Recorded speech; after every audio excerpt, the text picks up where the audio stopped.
Oke. じゃあ、この授業を始めましょう。こんばんは、皆さん。お元気ですか？ Oke, 元気です genki よかった、元気元です。気ですね。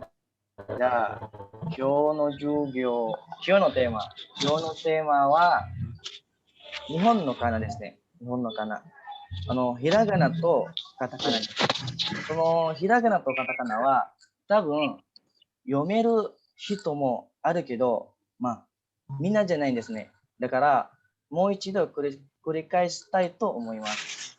Jadi, karena aku pikir ada juga ya teman-teman yang udah bisa baca, dan ngayomenai itu mau ada kedo, nih. Tapi ada juga yang nggak bisa baca kan. Nah, makanya itu aku pikir mau ngulang materi, jadi teman-teman mungkin yang udah bisa memperlancar gitu kan, yang belum paham sama sekali, ya bisa belajar dari kita sekarang, gitu ya. Oke, jadi kita buka dulu filenya. Tadi aku udah ngetik filenya. Kosakata, kanji, oke ya.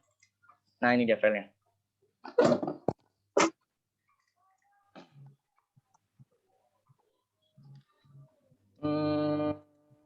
Nah, jadi kita mulai dari penjelasannya dulu ya. Kita mulai dari penjelasannya. Nah, dari sini nampak untuk yang pertama itu ada introduksi. Ini sebenarnya aku copy paste juga dari buku Mina ya. Aku copy paste dari buku Mina. Dan ya tinggal aku copy paste dan aku salin ke sini gitu. Karena di Mina juga nggak bisa di kopas kan, jadi aku ketik ulang. Oke, jadi yang pertama itu ada aksara huruf dalam bahasa Jepang. Aksara atau huruf. Jadi aksara itu tulisan gitu ya. Huruf dalam bahasa Jepang terdapat 3 jenis, yaitu hiragana, katakana, dan kanji. Nah, ada satu lagi namanya romaji, atau dikenal mungkin dengan huruf Romawi gitu ya. Namun huruf ini hanya digunakan pada situasi terkhusus saja. Jadi yang pertama, kita bahas dulu kanjinya. Kanji adalah huruf yang diadopsi dari Cina, lalu disesuaikan oleh orang Jepang dan menjadi aksara utama dalam penulisan bahasa Jepang. Kanji juga bisa dikatakan sebagai simbol yang mewakili sebuah benda karena pada dasarnya kanji sendiri adalah hasil penyederhanaan dari suatu benda menjadi sebuah tulisan. Nah, jumlah kanji terbilang hingga puluhan ribu. Namun yang sering digunakan dalam keseharian hanya sekitar 2 ribuan. Contoh, yama artinya gunung. Kemudian kuruma mobil, kemudian satu lagi adalah sakana ikan. Jadi satu kanji ini itu cara bacanya begitu ya. Kalau kita kan huruf bahasa Indonesia tuh ada per hurufnya gitu ya. H ya H. Kalau dia mau jadi suatu kata atau menjadi suatu sebuah arti harus ada gabungan huruf per huruf gitu. Nah, sedangkan kanji ini enggak. Dia itu adalah apa ya? Kalau dibilang tuh kayak wali gitu ya.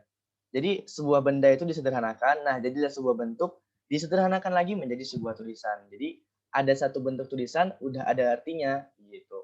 Jadi kayak ini 3 contohnya, ada yama, kuruma, kemudian ada sakana. Contoh yang kedua adalah hiragana. Hiragana adalah huruf asli Jepang yang disederhanakan dari kanji. Nah, hiragana biasanya dipakai oleh orang-orang asing yang baru belajar bahasa Jepang atau anak SD.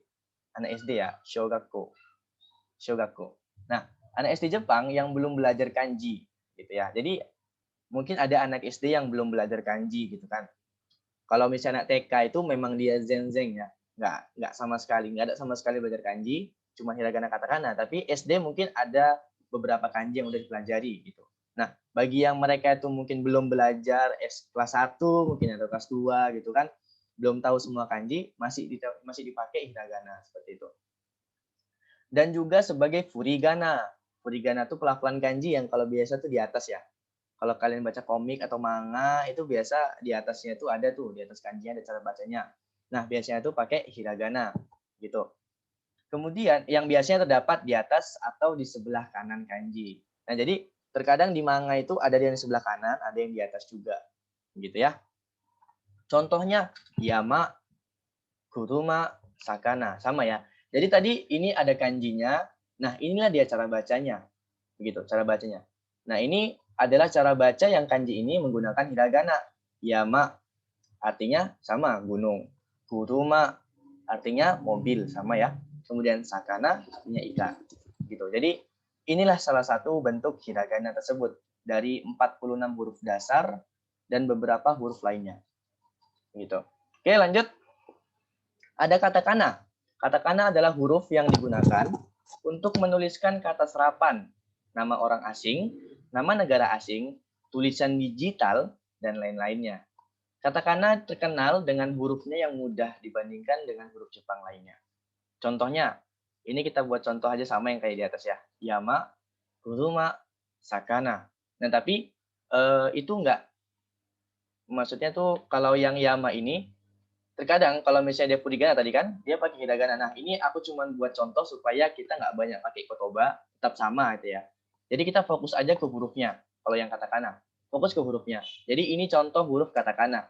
Yama, kuruma, ada sakana, sakana, kuruma, yama, gitu ya. Yang terakhir, ada romaji. Romaji adalah huruf Romawi atau huruf alfabet yang digunakan untuk menulis bahasa Jepang. Mount Carvis. Ya, ini sebenarnya sama ya. Tahu lah. Jadi kayak huruf kita sama huruf alfabet Romawi A, B, C, D, E, F, G gitu ya. Nah, namun, ada namunnya nih. Namun, kebanyakan dari mereka tuh nggak bisa baca. Jadi, kenapa ada yang katakana? Banyak bahasa serapan ya terutama yang orang Jepang pakai untuk itu. Untuk menyerap bahasa asing seperti bahasa Inggris mungkin ya. Mereka serap menjadi bahasa mereka itu menggunakan huruf katakana. Supaya apa? Supaya menyesuaikan dengan lidah mereka sendiri gitu. Ya biar kalau kayak contoh misalnya kita kan huruf su Jepang dan shu itu sebenarnya nggak semudah yang kita bayangkan gitu. Aku pernah diajarin sama orang Jepang sendiri. Su dan shu itu payah banget sebenarnya. Karena mungkin bagi mereka kan kalau kita yang ngomong tuh belum cocok gitu. Jadi aku berulang kali diajari sama mereka, sama sendiri sebenarnya, sama dia gitu ya orang Jepangnya. Memang sedikit susah gitu kan. Karena memang bukan lidah kita gitu. Jadi itu dia, disesuaikan dengan lidah mereka gitu. Bahasa Jepang, bahasa asing yang diserap ke Jepang tadi. Oke, sekarang kita masuk ke huruf-hurufnya. Ini kita masuk ke huruf-hurufnya ya. Nah, yang pertama ada huruf hiragana. Huruf hiragana dasar kita pertama.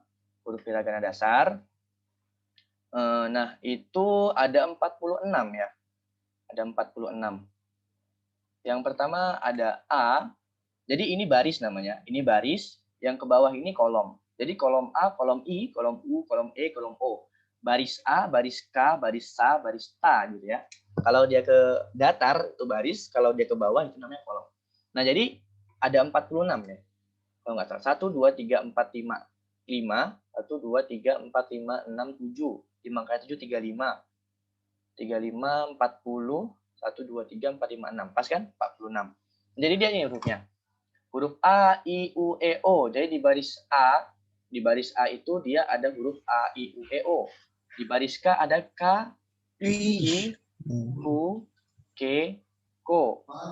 Nah, kemudian di baris Sa ada Sa, Si, Su, Se, So. Di baris Ta ada Ta, Ci, Su, Te, To.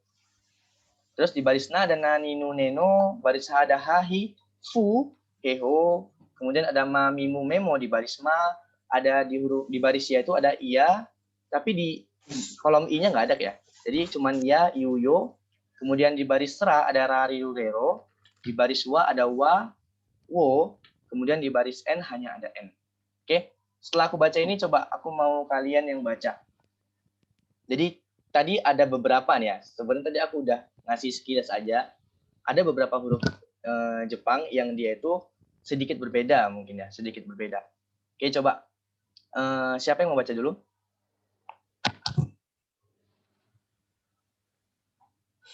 Ayo, ada yang mau baca nggak? Halo, halo. Saya. Siapa? Halo, Mas. Ayo, siapa yang mau coba baca? Bang Karambia Mudo, mau nyoba? Gimana? I, U, E, O. Kemudian ke baris yang kedua. Kaki, keko. Kaki, keko. Sasi, su, se, so.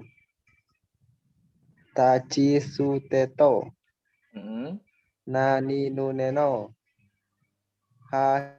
Hahifuheho. Mami mumemo. Yayuyo. Rarirurero. Wawo. En. Oke, makasih Bang Karambia Mudo. Nah, berarti udah tahu ya perbedaannya ya. Perbedaannya itu ada di ini sini. Pertama ini. Nah, kalau misalnya kita ubah contoh ya, supaya lebih jelas gitu perbedaannya. Kalau kita ubah ke Latin ya, huruf Romawi atau Romajinya, itu huruf yang ini tuh bukan huruf C. Walaupun dia di baris sa dan kolom I, harusnya kan kita kalau bahasa Indonesia jadi SI ya, SI huruf C. Nah, namun ini ada penambahannya. Bukan C tapi SHI, she gitu ya. She, agak tebal sedikit mungkin. Aku juga nggak tahu gimana mau menjelaskannya. Tapi kalau secara Latinnya seperti itu, she gitu ya. Nah, contoh misalnya kalau yang muda itu perlu nampak tebelnya mungkin ya, kayak bentuk masta dalam bentuk lampau. Kairi masta, mukairi masta gitu ya. Tabe masta gitu. Nah, kemudian ada lagi perbedaan yang di huruf ta. Nah, ini makin beda lagi, bukan penambahan tapi udah berubah. Kenapa nggak dia ti, tapi di sini adalah ci. Nah, begitu. Jadi di sini bukan tati ya, bukan ti, melainkan adalah ci. Taci. CHI ya kalau dalam romajinya. CHI. Nah, kemudian di kolom U-nya itu bukan tu juga, melainkan su. Su. Ada taci su. Iya, dia mungkin agak tipis ya. Nah, contohnya itu mungkin sujuku, apalagi suite. Sono koto ni tsuite, nitsu. Jadi biasakan kayak Inggris mungkin ya. Itu kan dia depannya T. Nah, biasakan itu sama, digigit dulu. Nit gitu ya, nitsu, nitsu. Jadi jangan nitsuite karena ada T di depannya, kenakan dulu T-nya. Nitsuite, nitsuite. Misalnya hongot skaimas, itu ada skaimas itu kan TSU ya, pakai huruf yang ini, sukau itu, sukau. Nah, jadi kalau misalnya kita mau nyambung dari partikel O tadi mau ke skaimasnya, itu kenakan dulu T-nya. Hongot skaimas gitu ya. Oke, jadi itu ada 3, kemudian ada lagi di huruf ini. Di huruf H, di baris H ya, di baris A kolom U, itu bukan hu melainkan fu. Fu. Hahifu kalau dalam romajinya. Kita buatnya itu fu. Fu. Contohnya apa? Fuan. Fuanda. Fuanda. Merasa khawatir gitu ya. Jadi itu ada 4. Ada lagi nggak? Nggak ada kayaknya. Oke, cuma 4 ya. Jadi itu 4 yang beda dalam huruf dasar. Nanti sama juga yang di katakana, sama. Perbedaannya itu sama. Di katakana juga yang sa di kolom yang i, nah itu dibacanya shi juga. Sama kayak 4 ini. Katakana dan hiragana itu sama. Hanya beda bentuknya saja. Cara bacanya sama. Gitu ya. Oke, kalau gitu kita lanjut ke bawahnya kalau sudah paham. Oke, sebelumnya tuh aku mau jelasin dulu. Aku mau nggak jelasin sih. Sebenarnya aku mau menekankan sama kalian nih sebelum kita lanjut. Jangan nanti aku capek-capek ngomong, taunya kalian tuh merasa nggak puas karena gimana ya? Gini. Nah, jadi aku sebenarnya tuh udah jelasin juga tadi sama yang tadi siang itu ada yang gabung sama aku tuh sama Kak siapa ya, aku lupa. Nah, jadi namanya ini adalah aksara gitu kan. Ini aksara. Nah, kalau namanya aksara, beda sama tata bahasa yang mungkin setiap hari kita pakai, kita omongin ya. Kalau misalnya ini, berapa kali pun kayak pemahamannya itu harus dengan pengalaman gitu. Maksudnya gini, misalnya aku ngajarin ini hiragana katakana gitu kan. Aku ngajarin hiragana katakana selama satu pertemuan ini 40 menit. Kalau kurang nanti kita tambah lagi. Nah, kalau misalnya aku jelasin ini hiragana katakana sampai habis sedetail-detail pun aku jelaskan, apakah mungkin kalian langsung hafal semua? Mungkin nggak? Ayo, aku mau tolong dong responnya. Mungkin nggak kalau misalnya kurang kayaknya. Kalau misalnya kurang tahu. Misalnya gini, aku jelasin semua satu hari ini sampai habis. Aku jelasin sampai habis ini hurufnya semua. Kalian bisa langsung hafal nggak? Bisa nggak? Enggak, Sensei. Oh bisa. Serius lah. Bisa kalau Enggak. sambil latihan Sensei. Sambil latihan. Ya, ini kita cerita ya. Kita cerita sama orang yang baru pertama kali kenal sama huruf Jepang, belum tahu apa-apa. Karena kan banyak yang bilang, Kak, belum hafal hiragana, Kak, belum hafal katakana, gimana aku mau belajar gitu. Kita mulainya dari hiragana katakana dong, biar aku bisa ikutan yang lanjut-lanjutnya gitu kan. Nah, ya udah aku terima sarannya, kita belajar dari sini gitu kan.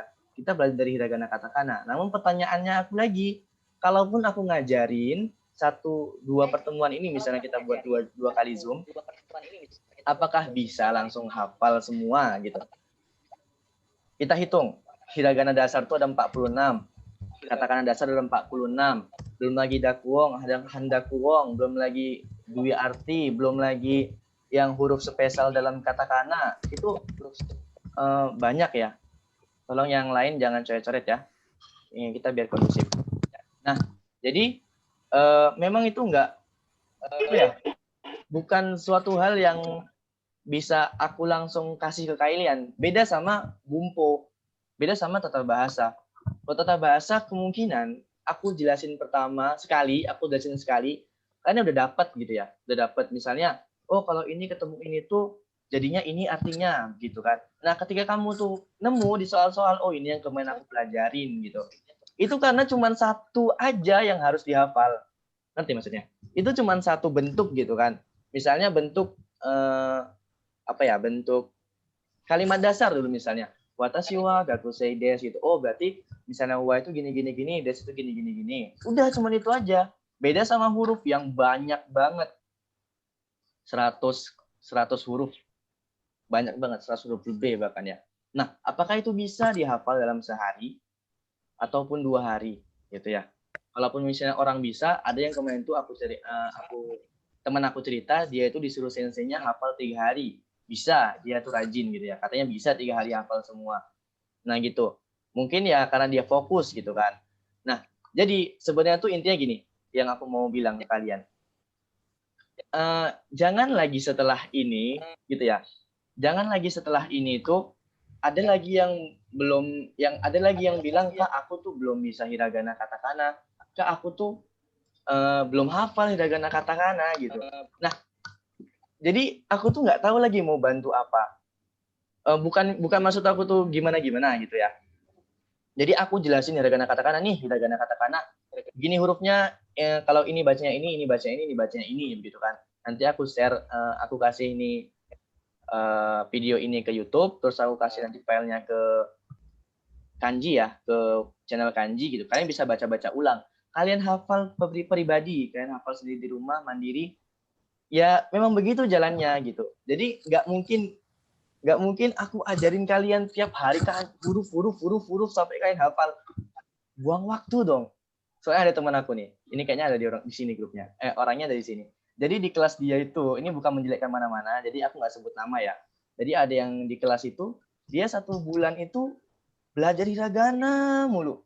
Belajar hiragana mulu 1 hari, 1 bulan. Dan itu apakah menjamin anak-anaknya atau murid-muridnya bisa hafal begitu? Kalau hanya diajarkan saja begitu kan? Nah, memang nggak, ya tergantung anaknya juga. Tapi itu jadi buang-buang waktu gitu. Sebulan hiragana, sebulan katakana itu buang-buang waktu. Sayang gitu. Kenapa nggak langsung aja kita masuk ke bumponya kah ataupun ke kanjinya? Kan di situ ada hiragana katakana gitu kan. Bisa kita sambil melatih ulang. Ini melatih ulang ya, tanda kutip melatih ulang, bukan menghafal di situ. Menghafal tetap mandiri, tapi kita bisa melatih ulang apa yang udah kita hafal tentang hiragana katakana di bumpo. Misalnya nanti ada contoh ya, contoh kalimat. Misalnya nanti ada contoh kosakata di kanji yang masih pakai hiragana. Kita udah bisa baca gitu ya.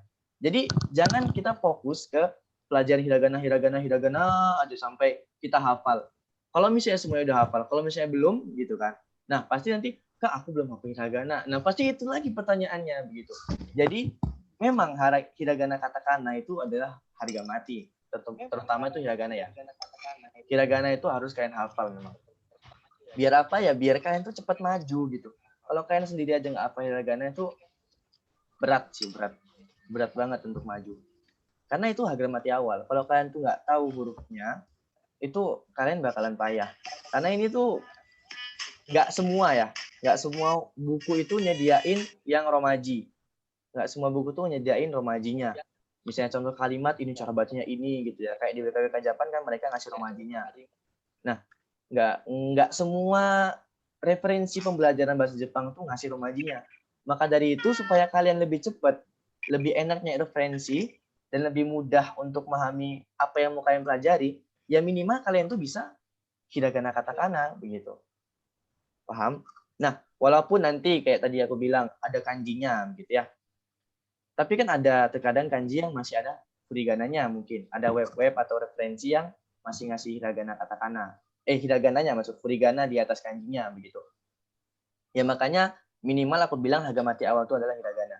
Kalau katakana mungkin kalian bisa sambil-sambil pelan-pelan gitu ya. Walaupun tetap perlu tapi utamakan dulu hiragana untuk kalian hafal pribadi. Hafal mandiri di rumah. Caranya bebas, mau pakai kalian tulis, mau pakai kalian aplikasi, mau kalian pakai flashcard, mau nanti hari Kamis ya, kita jadwal games, nanti aku kasih games untuk hiragana katakana. Nah, jadi kalian bisa latih-latih hiragana katakana itu di games kita nanti hari Kamis. Nah, kalaupun misalnya kalian sibuk nggak bisa ikut nanti kan, ataupun kalian sibuk nggak bisa nggak bisa ngafal hiragana katakana, kalian bisa main games. Jadi sambil asik-asik kalian bisa ngafal hiragana katakana gitu ya. Kalau misalnya nggak mau terlalu fokus sekali, maunya nyantui ngafalnya gitu boleh. Tapi jangan sekali doang. Kalau bisa rajin, minimal 1 hari sekali kayak ngerjainnya, atau 2 hari sekali gitu ya. Ya nggak apa-apa, untuk ngulang aja gitu, untuk ngulang apa yang udah kalian hafal gitu kan. Itu sih. Jadi itu ya intinya ya. Kita tuh cuman bahas hiragana katakana tuh sekali aja, cukup sekali. Kedepannya di sesi kanji kita akan belajar kanji. Nah, tadi aku pikir hiragana katakana tuh mau dipelajari di kelas bumpo sebenarnya, kelas tata bahasa. Cuman takutnya nanti kedepannya malah malah nggak efisien atau gimana lah. Makanya aku letak dulu di kanji, karena kan kanji kan semua orang masih hiragana aja belum bisa, apalagi kanji gitu ya.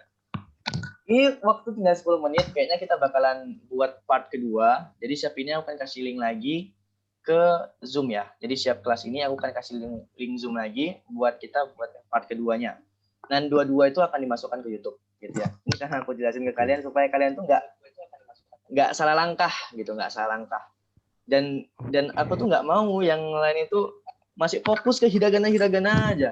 Banyak banget gitu yang bilang ke grup yang aku udah masuki, Kak, ini sampai mana pelajarannya? Aku belum bisa hiragana, tolong dong gitu. Sedangkan kelas itu tuh udah jauh sebenarnya. Udah ya kalau misalnya kita tuh mentok mau hiragana aja, yang lain juga bakalan ketinggalan kalau misalnya ngikutin kamunya yang belum bisa hiragana katakana gitu. Jadi sebisa mungkin ikuti teman-teman, minimal tuh apa hiragana katakana. Gitu ya. Oke, kita lanjut deh kalau gitu. Udah panjang lebar nih aku ngomong. Mudah-mudahan kalian bisa merubah mindsetnya. Dan yang nonton video aku mudah juga bisa merubah mindsetnya ya. Mbak. Oke, kita lanjut deh kalau gitu. Ini gimana? Hah? Ada yang mau ditanya, Kak Aulia? Kak Aulia Alhamadi ada yang mau ditanya? Oke, kalau nggak ada kita lanjut. Kita lanjut, materi yang kedua itu adalah dakuong dan handakuong. Dakuong dan handakuong dalam hiragana. Nah, jadi dakuong itu memiliki arti adalah bunyi setengah keruh ya. Bunyi keruh. Sedangkan handakuong itu adalah bunyi setengah keruh. Dakuong hanya dimiliki oleh baris K, baris. Berarti itu yang mana tuh kalau baris? Yang ke datar ya, yang datar. Berarti dia ada kaki, ku, keko. Nah, begitu. Dan seterusnya. Ada baris K, ada baris Sa, ada baris Ta, ada baris H. Jadi, keempat baris itu memiliki huruf dakuong. Dan ditandai dengan adanya tenten. Nah, tenten itu petik 2 di atas. Jadi, Yang memiliki tenten tuh hanya 4 baris ya. Hanya baris K, baris Sa, baris Ta, baris H. Nah, jadi kalau keempat huruf ini diberi tenten, maka dia bunyinya akan berubah. Nah, kemudian satu lagi ada handakuong, yaitu hanya dimiliki oleh baris H saja. Baris H kalau diberi maru itu tanda lingkaran bulat ya. Bulat kecil di sebelah kanan biasanya, kanan atas. Ditandai dengan maru itu hanya dimiliki oleh baris H. Nah, itu namanya handakuong. Ini dia hurufnya. Jadi ada 4 huruf nih, yang baris 1 sampai 4 itu adalah dakuong, yang kelima ada handakuong. Cara bacanya itu ga, gi, gu, gego, za, zi, zu, zezo, dan ji. Sama ya. Jadi ji ini, ji sama ini sama. Ji, ji. Sama-sama ji.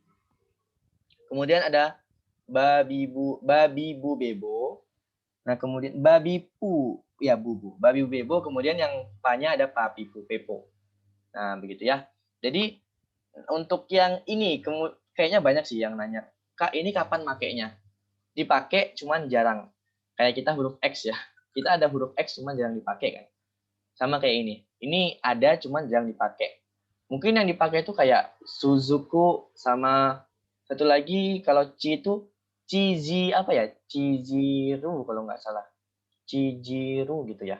Itu memang ada kotobannya yang memakai 2 huruf ini. Walaupun jarang nampak tapi dipakai kok. Gitu ya. Oke, kita lanjut deh. Nah, kalau misalnya kalian mau baca-baca lagi gitu kan, takutnya ini nanti kalau aku jelaskan suruh baca satu-satu malah habis waktunya. Nanti kalau misalnya kita mau kelas aktif itu nanti di sesi tata bahasa atau nanti di kanji ini karena masih awal gitu ya. Aku jelaskan singkat aja. Ya karena kayak aku bilang tadi gitu. Aku jelasin pun semuanya gitu kan. Ya nggak menjamin juga teman-teman bakal langsung bisa gitu. Jadi usahakan belajar mandiri di rumah. Kalau mau main games nanti tunggu hari Kamis aku buat gamesnya. Oke gitu ya. Kemudian kita lanjut adalah yoong. Yoong dalam hiragana ya. Jadi nanti ada pembahasan juga handakuong sama dakuong katakana, ada yoong juga dalam katakana gitu. Jadi masing-masing dia pembahasannya. Nah, kemudian ada yoong.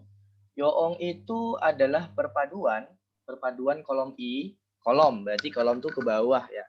Kolom tuh ke bawah. Kolom i ditambahkan dengan huruf ya, yu, yo kecil di depannya. Nah, jadi ini ada ki, si, ci. Kita lihat di sini. Kita lihat di sini di bagian yang dasar. Nah, jadi semua huruf yang bawah ini dari ki ya. Ki, si, ci, ni, hi, mi, ri. Nah, pokoknya yang semua baris ini, yang baris i ke bawah ini, itu dia memiliki namanya yong. Yong. Nah, hurufnya itu adalah perpaduan antara tadi yang baris i digabungkan dengan huruf ya, yu, yo tapi kecil. Nah, gimana Bang cara bedakan huruf kecil? Kalau kita kan M-nya tuh agak tajam, yang besar. Kalau yang kecil dia agak melengkung gitu ya. Tapi kalau dalam Jepang itu cuma besar kecilnya doang gitu. Jadi kita tuh harus fokus gitu ya. Oh, ini besar apa kecil gitu. Sebenarnya sih nampak. Kalau tulis tangan mungkinnya kalau yang orangnya malas-malasan atau orangnya tuh mager nulis, ya bisa jadi tuh kadang sama-sama besarnya. Tapi kalau dalam tulisan atau dalam ketikan kayaknya nampak sih. Besar kecilnya tuh nampak. Gitu ya. Jadi di sini ada kia, jadinya bacanya kia.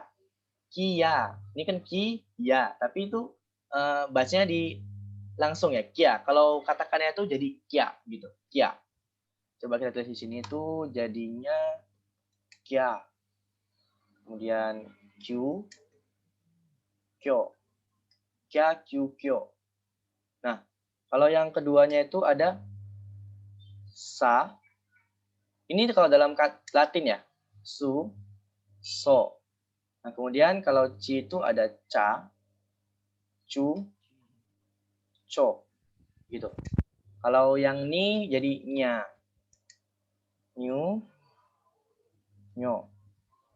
Ada hia, hiu, hyo. Kemudian ada mia, miu,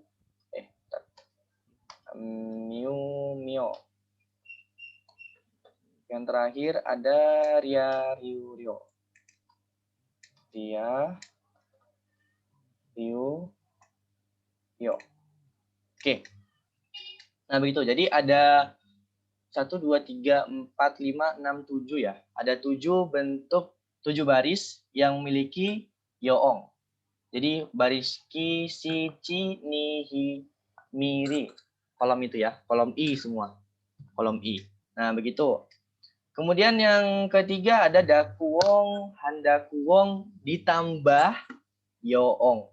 Jadi dakuong ataupun handakuong ditambah lagi dia sama yoong. Yoong itu yang huruf kecil ya. Dalam hiragana. Perpaduan antara dakuong atau handakuong dengan yoong. Perpaduan. Jadi dakuong tadi kan yang dikasih tenten tuh. Handakuong yang dikasih maru kan. Nah itu ditambahin sama yang yoong. Yang huruf kecil tadi. Begitu ya. Jadi gi ditambahkan huruf ya kecil. Maka menjadi gia. Maka menjadi gia. Giu, gyo. Kemudian di sini ada ja aja ya. Ja, ju, jo. Di sini lagi ada ja juga sih. Ja, ju, jo juga. Ja, ju, jo. Kemudian ada bia, biu, bio. Kemudian lagi ada pia, piu, pio. Nah, begitu. Jadi dia perpaduan ya. Perpaduan dakuong dan handakuong. Perpaduan dakuong ataupun handakuong dengan yoong. Gitu ya. Jadi cara bacanya seperti itu. Contohnya jiu, jiu itu artinya kebebasan. Jiu. Tapi kalau ju itu senapan. Jadi beda besarnya yu-nya itu kalau kita salah arti, maksudnya misalnya kita nampak tulisan, oh itu yu-nya besar gitu ya. Yang huruf kedua ini cara bacanya yu kan. Itu yu-nya besar, oh berarti jiu gitu, jiu. Oh ini artinya kebebasan gitu. Ternyata yang nulis itu bukan jiu tapi ju gitu kan. Itu ju senapan gitu. Jadi hati-hati dalam cara membaca yomi kata atau cara menulis kaki kata karena merubah